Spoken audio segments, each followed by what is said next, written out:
I'm Temple Grandin. I'm professor of animal science at Colorado State University. This is a large barn full of turkeys ready for market, and we're going to be showing how they load the turkeys, and they're going to be herding them like cattle. They go up a conveyor, and then show them going through the whole entire process.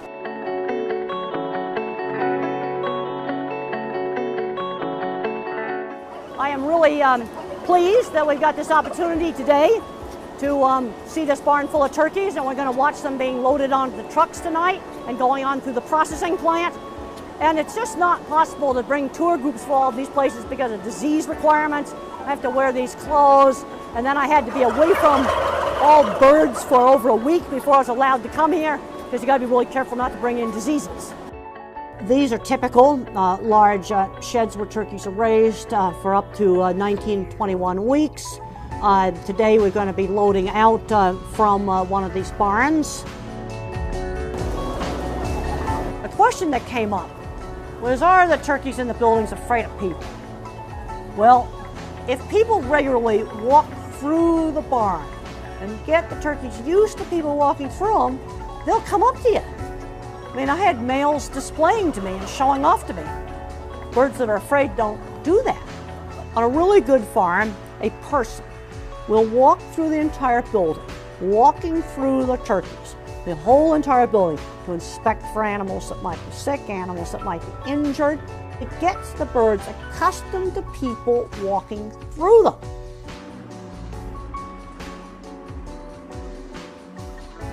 These sheds have curtains on the sides so they can be opened up in summertime to keep the building cool, close them up in the wintertime. Those are the waterers. And when the birds are loaded out, the waterers are left on. It's always important, always have access to water. You can see right here we have a lot of space. They have not started to load out yet. This is a normal stocking. You get into a building that's overstocked, you wouldn't have this amount of space in market-ready birds. They're getting the truck backed up now, and they've got some wood panels set up in kind of a funnel, and then the truck loaders will come in and move small groups of turkeys, similar to moving cattle, up in small groups, and they jump on the conveyor, ride up into the conveyor into the truck. What they're doing here is bringing up groups of turkeys, and there's a conveyor in there, and the turkeys ride up the conveyor into the truck. As the birds ride up this conveyor, they remain upright. They will stand on the conveyor as they go up and be loaded into compartments. This whole entire conveyor can be raised up and down to load the different level compartments on the truck. One of the advantages of using a machine like this is it doesn't get tired. People get tired, and these birds are really, really heavy. Notice that there's an operator there, and he's controlling this, and then he's got to go back and shut the doors. But I want to emphasize, good equipment makes it easier to have good handling, but you also have to have management. They've got to make sure they operate this equipment correctly. The equipment we have now today is such a big advantage over what we used to have. This turkey conveyor is a really big improvement.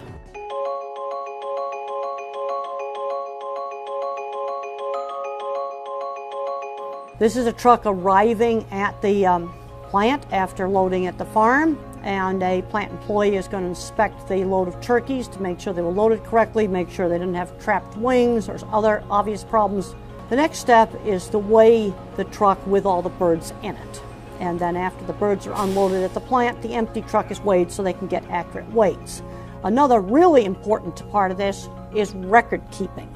And the plant employee here at the computer is entering the name of the farm, name of the loading crew, time that the load arrived. This is all really important information for tracking down problems.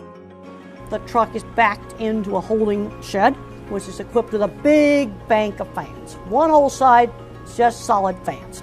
And it has misters to blow on the birds to keep them cool. It's extremely important not to let them get overheated. In the summertime, the trucks have completely open sides. You've got to have that for ventilation when it's 90, 100 degrees hot Fahrenheit. In the wintertime, the birds would get too cold if they were in open trailers. So fiberglass panels are put into the side of the trailer so that the birds do not get cold. In the summertime, it would be too hot to have the sides of the trailer covered. The trailer with the birds in it is pulled into the unloading bay, and there's a hydraulic lift, and the cage doors are open, and an employee moves the turkey into the conveyor, takes it down into the controlled atmosphere stunning.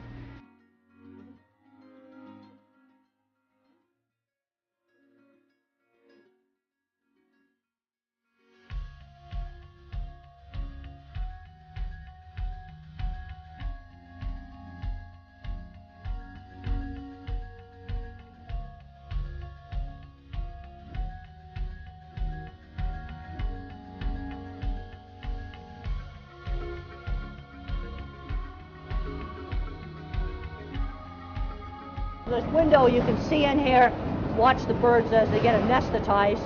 One thing that's very important with poultry is you have to have a slow, gradual rise of the CO2. The pig plant, you very quickly put them into 90%. You can increase the CO2 levels faster than you can for chickens, but not as fast as pigs. And you have to get that just right to avoid flapping and escape movements trying to get out of the chamber.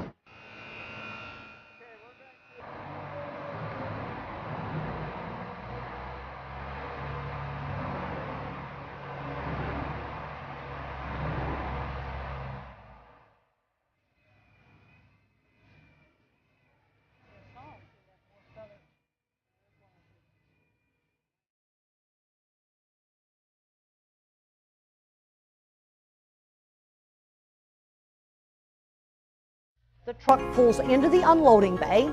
The employees are on hydraulic platforms that go up and down. They open up the cages and they pull the birds out and hang them live on the shackles. And they go through what's called a water bath stunner, where their head is immersed in the water and there's electric current passed from their head through the shackle, and that will make the bird insensible, electric stunning.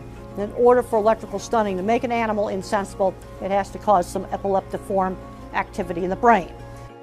When the birds emerge from the stunner, you will have some twitching and movement, but you have to make sure there's no blinking. And when I'm training people to audit electrical stunning, I say go out into the holding shed. I want you to look at the live birds in the holding shed and see what a natural blink looks like.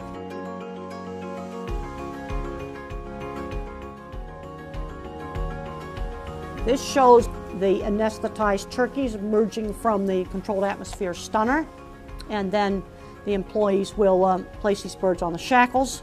You can see the heads are very limp, they're coming out completely limp. Now, if a turkey was actually fully conscious, he would put his head up like this. That's the position they would be in if they're fully conscious. If the turkey's got a long neck, it will curl up like this. The next step is birds go through an automated bleeding machine. Any bird that missed the automatic cutter would be cut by the backup man, because it's absolutely essential that all birds are cut before they go into the scalder, because we absolutely have to make sure that live birds never go into the scalder. The birds are now emerging from the scalder, have had their feathers softened up by the scalder, and then the next step is to go into the picking machine, which has a whole lot of rubber fingers that rotate that take off the feathers. There are a few little bits and pieces of feathers still attached, and employees on the line will remove those. And then the next step is to put them on a different type of shackle that just holds them by the drumsticks because the feet have been removed. And then they go further on down the process where the insides are taken out. The first step in making sure that the carcasses stay clean is a hose is used to evacuate feces. It's very important to avoid fecal contamination on the carcass. And then as the turkeys move down the line, the innards are removed in varying steps. And it's really important during these steps to not rupture and break the innards, because again, that would contaminate the carcass. Many of these processes are done by hand in turkeys. This would be very similar to pork processing plant. In chickens, a lot of these processes are highly, highly automated, but in turkeys they're bigger, the lines are slower, so these step-by-step process of carefully removing the innards is done by hand. At this point, there is a USDA inspection station where the innards of the bird are inspected. In all types of meat processing, you don't want to waste anything. So all different parts of the animal get different uses. At this point, they're cleaning out any remnants that might be left after the innards have been completely removed.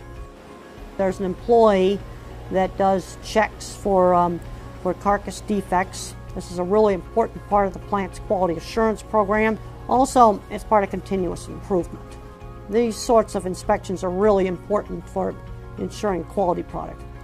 This shows turkeys going into a chiller tank to get chilled. And this particular plant uses water bath chilling. The turkeys are chilled for 5 hours. The birds are emerging from the chiller, going to have to be rehung back up on shackles so they can go into the deboning line and be taken apart.